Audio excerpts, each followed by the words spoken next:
Hello everyone, welcome to my channel YouTube study. मैं नेहा। मैं यहाँ पर क्लास 6 जवाहर नवोदय विद्यालय प्रवेश परीक्षा का सिलेबस कवर कर रही हूँ।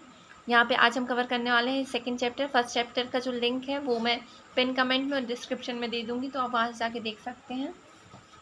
एंड सबसे पहले हम इस चैप्टर के जो इम्पोर्टेंट फार्मूलाज हैं उन्हें देखेंगे। इनके ऊपर भी मैंने एक डिटेल वीडियो बना दिया है, तो उसका भी लिंक मैं पिन कमेंट में और डिस्क्रिप्शन में दे दूँगी, तो आप वहाँ से जाके डिटेल वीडियो भी देख सकते हैं। तो ये फार्मूलाज है, आप इसका स्क्रीनशॉट लेके अच्छे से पढ़ाई कर सकते हैं इन फार्मूला की। ओके। क्रम विनिमय नियम, जब हम क्रम को पलट देते हैं तो भी जो हमारा उत्तर है वो समान आता है। साच नियम, बंटन नियम, समवरक नियम। ओके। ये कुछ विभाज्यता के नियम हैं जो आपको याद होनी चाहिए अगर आपको ये चैप्टर अच्छे से करना है तो। आप इसका स्क्रीनशॉट ले लीजिए और अच्छे से पढ़ लीजिएगा। ओके। हाँ, इस वीडियो में हम लोग इम्पोर्टेंट क्वेश्चन कवर करने वाले हैं सबसे पहले। ओके, तो स्क्रीनशॉट ले लीजिए और इसे अच्छे से पढ़ लीजिएगा।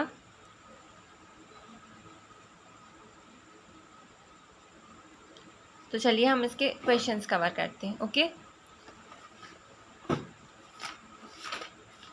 तो सबसे पहले है, जब हम ऋण के 1 को ऋण के 1 से 100 बार गुणा करते हैं तो गुणनफल क्या होगा। ओके, तो हम क्या कर रहे हैं, ऋण के 1 को गुणा कर रहे हैं ऋण के 1 के ऊपर 100 की घात। तो हमें पता है जो गुणा में जो है वो घातें क्या होती हैं, जुड़ जाती हैं।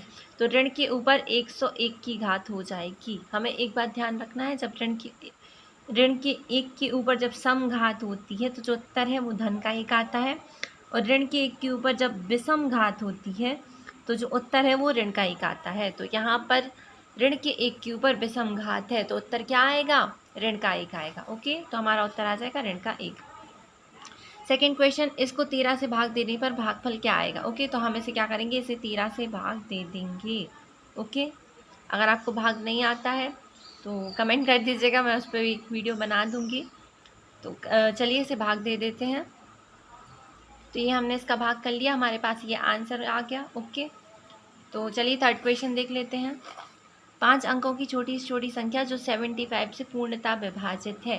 हमें 5 अंकों की छोटी से छोटी संख्या, हम जानते हैं कि जो 5 अंकों की छोटी से छोटी संख्या है वो हो जाएगी ये। ओके, 5 अंकों की छोटी छोटी संख्या, और छोटी से छोटी ऐसी संख्या जो 75 से पूर्णतः विभाजित। तो सबसे पहले हम 75 में इसका भाग दे के देखेंगे, शेष फल बचेगा उसे इसमें जोड़ देंगे। ओके, तो चलिए हम इसे कर लेते हैं। जब हम 75 का भाग यहाँ पे 133 और दे रहे हैं तो भी हमें 25 शेष बच रहा है। तो हम क्या करेंगे, 75 में मल्टीप्लिकेशन कर देंगे, गुणा कर देंगे, यहाँ पे 1 ज़्यादा कर देंगे इसका। तो जब हम इसका गुणा करेंगे तो हमें ये मिल जाएगा। ओके, तो जब हमें क्या करना है, 5 अंकों की छोटी से छोटी संख्या जो 75 से पूर्णतः विभाजित है वो ये है, और हमारा उत्तर ये है। हमने कैसे निकाला, हमने पहले छोटी से छोटी संख्या से भाग किया, हमारा उत्तर आया 25, मतलब शेष फल हमारा 25 बचा, और उत्तर हमारा ये आया था 133। इसमें 1 बढ़ा के क्या किया, हमने 75 का गुणा कर दिया, तो हमें अपना जो उत्तर हमें चाहिए था वो मिल गया। ओके, चलिए हम फोर्थ क्वेश्चन कर लेते हैं। इस संख्या और इस संख्या के योग से जो संख्या घटाने पर संख्या इतना प्राप्त होती है वह संख्या क्या है। दोनों क्या करेंगे, हम दोनों को पहले जोड़ लेंगे और उसमें से कुछ संख्या घटाएंगे तो हमें इतना प्राप्त होगा। चलिए हम इसे सॉल्व कर लेते हैं। तो जब हम इस संख्या में संख्या को जोड़ते हैं तो हमें ये प्राप्त हो जाता है। ओके, अब हमें क्या करना है कि इसमें से हम क्या घटाएं कि हमें इतना प्राप्त हो, तो हम इसमें से इसी को डायरेक्ट घटा ले रहे हैं। ओके, तो चलिए ये हमें आंसर प्राप्त हो गया। क्या किया हमने, दोनों को पहले जोड़ लिया, उसमें से इसको घटा दिया, तो ये हमें मिल गया आंसर। ओके, प्रथम 10 अभाज्य संख्याओं के गुणनफल में इकाई स्थान का अंक है। क्या करना है, पहले प्रथम 10 अभाज्य संख्याओं की लिस्ट बनानी है और फिर उन सब के इकाई इकाई अंक को गुणा कर देना है। ओके, चलिए कर लेते हैं इसे।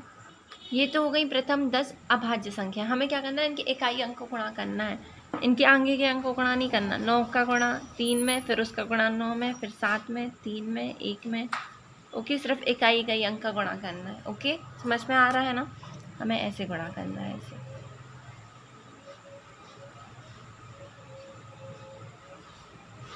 और जो हमें आंसर मिलेगा उसका भी हमें इकाई अंक बस लिखना है। ओके, तो चलिए देख लेते हैं इनका इकाई अंक क्या होगा। हमें यहाँ पे दिख रहा है कि 5 दूनी क्या हो जाएगा 10, और जब हम किसी भी संख्या को, मान लो इतनी बड़ी ये चेन है, इस पूरी संख्या को जब 10 से गुणा करेंगे तो जो इकाई अंक है वो क्या आ जाएगा, 0 आ जाएगा। ओके, तो यहाँ पे जो हमें इकाई अंक है वो कितना मिल जाएगा, 0 मिल जाएगा। ये शॉर्ट ट्रिक है, 2 पंचे 10 हो जाएगा, और 10 का हम जब किसी भी चीज़ में गुणा करते हैं तो जो इकाई अंक होता है वो हमेशा 0 आता है। ओके, चलिए नेक्स्ट क्वेश्चन कर लेते हैं। इतनी संख्या के गुणनफल में इकाई अंक क्या है, 7 गुणित 2 गुणित 7 गुणित 3। इसे हम ट्राई कर लिए, 7 गुणित 2 गुणित 7 गुणित 3। ओके, इनका हम गुणा करके ट्राई कर सकते हैं। 7 7 49, 2 3 6। जब हम इसका गुणा करेंगे तो हमें इकाई अंक का बस ध्यान रखना है, तो हम इकाई अंक का गुणा कर लेंगे तो हमें इकाई अंक कितना मिल जाएगा, 54 में इकाई अंक 4 है। ओके, तो हमारा जो आंसर है वो कितना हो जाएगा, 4 हो जाएगा। दो संख्याओं का योगफल इतना है, यदि एक संख्या दूसरे से इतनी अधिक है तो बड़ी संख्या क्या है। ओके, तो इस क्वेश्चन में क्या है, मान लो दो संख्याएं हैं, उन्हें जब हम जोड़ देते हैं तो हमें कितना प्राप्त हो जाता है, इतना 560। और दोनों संख्याओं को जब हम क्या करते हैं, एक संख्या दूसरी संख्या से इतनी अधिक है, मतलब एक बड़ी संख्या में से जब हम छोटी संख्या को घटा देते हैं तो हमें कितना प्राप्त हो जाता है, इतना। ओके, तो चलिए अब हम इसे पता लगा लेते हैं कि बड़ी संख्या क्या होगी। मान लो यहाँ पे अगर हमने एक संख्या ले ली x और एक ले ली y, जो बड़ी संख्या है वो हमने ले ली x और जो छोटी संख्या है वो हमने ले ली y। ओके, तो जब हम x में से y को घटाएंगे तो यही मिलेगा। तो यहाँ से हम मान लो ये पहली समीकरण है और ये दूसरी समीकरण, ये पहली इक्वेशन ये दूसरी इक्वेशन। तो इस दूसरी इक्वेशन से हम x का मान निकाल लेते हैं। पक्षांतर में क्या होता है, जब हम दाएं तरफ से किसी चीज़ को बाएं तरफ लेके जाते हैं तो उसका निशान पलट जाता है। तो ये y ऋण में था, तो जब हम इस y को इस तरफ भेजेंगे तो ये y किस में हो जाएगा, धन में। अब हमें x का मान पता चल गया, x का मान इतना है। अब इस x के मान को यहाँ इस जगह पर उठा के रख देंगे। ओके, सिर्फ इसका पूरा ये उठा के सिर्फ यहाँ पे रखना है और ये ज्यों का त्यों रहेगा। ओके, तो चलिए इसे रख लिया हमने, ये प्लस y बराबर 2 3 4 5 0। चलिए इसे सॉल्व कर लेते हैं, हमें आंसर मिल जाएगा। ये था y और y, तो y और y हो जाएगा 2y। ओके, इसके आगे कोई निशान नहीं लगा है, मतलब यहाँ पर धन का निशान है।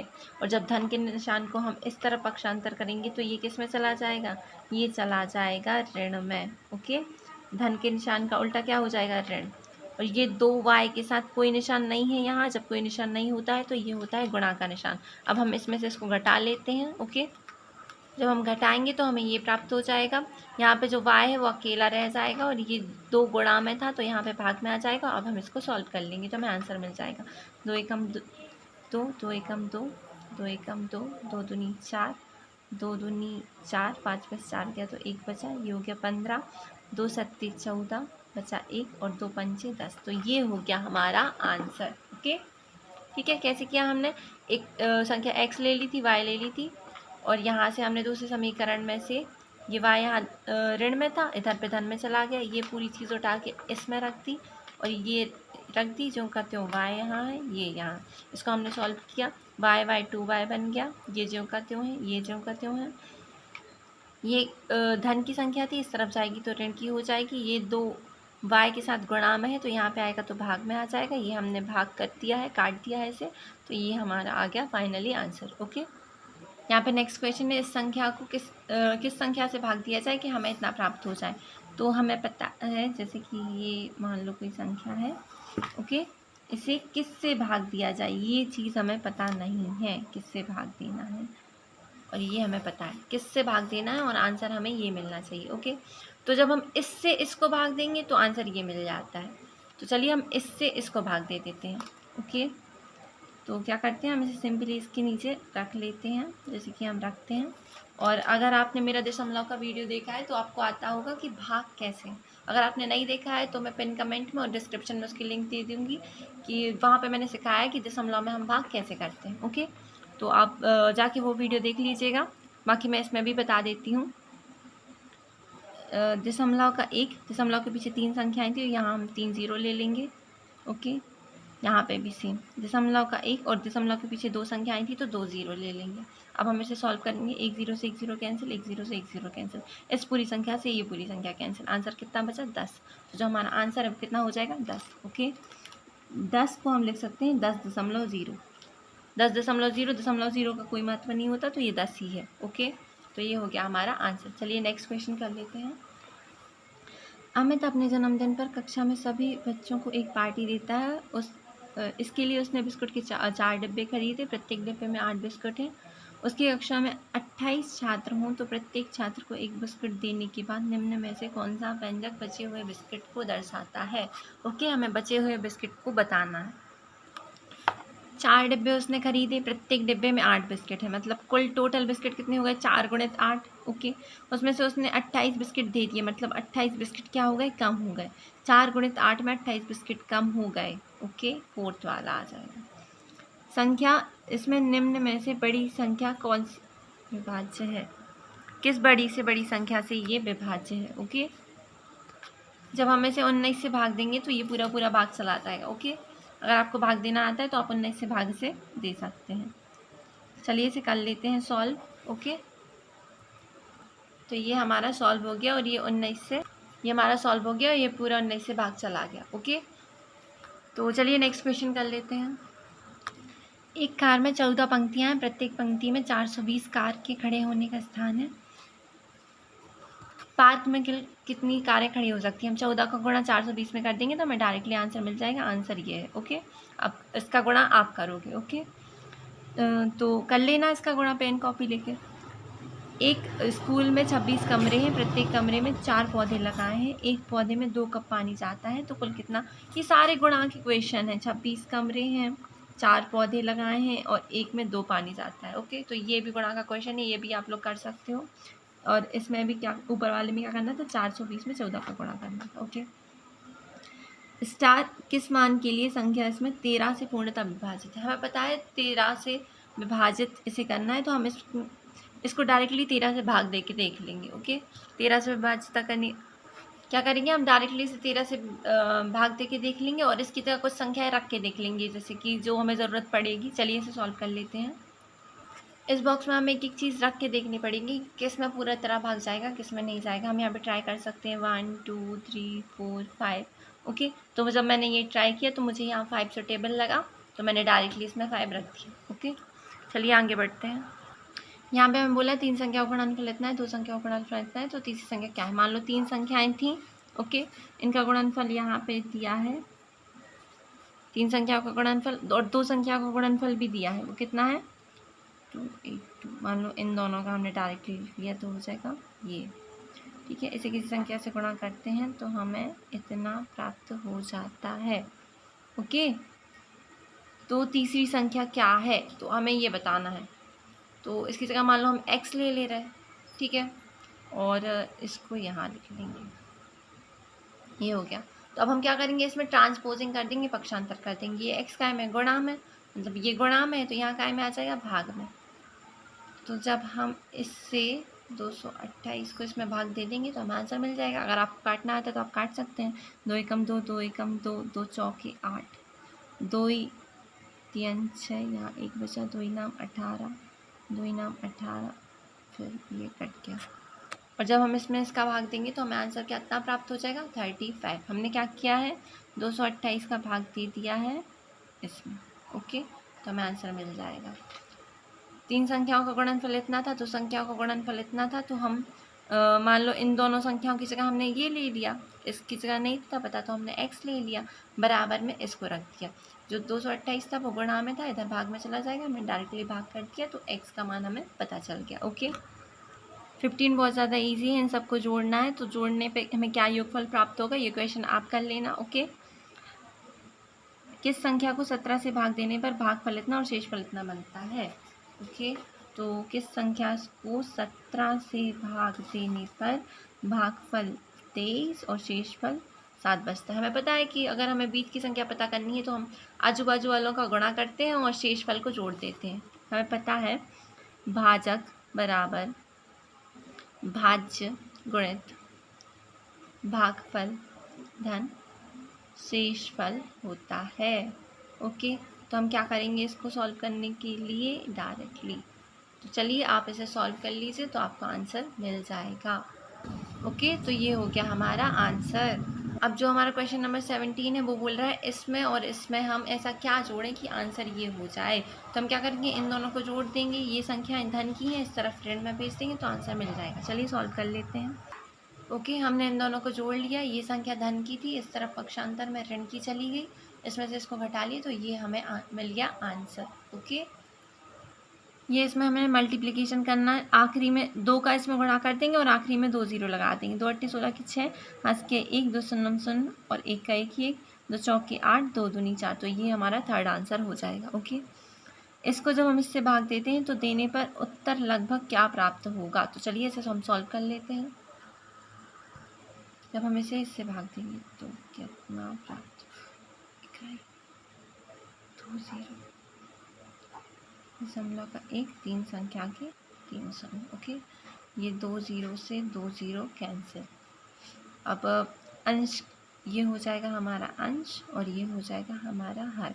ओके, तो ये हम इसको अच्छे से लिख लेते हैं।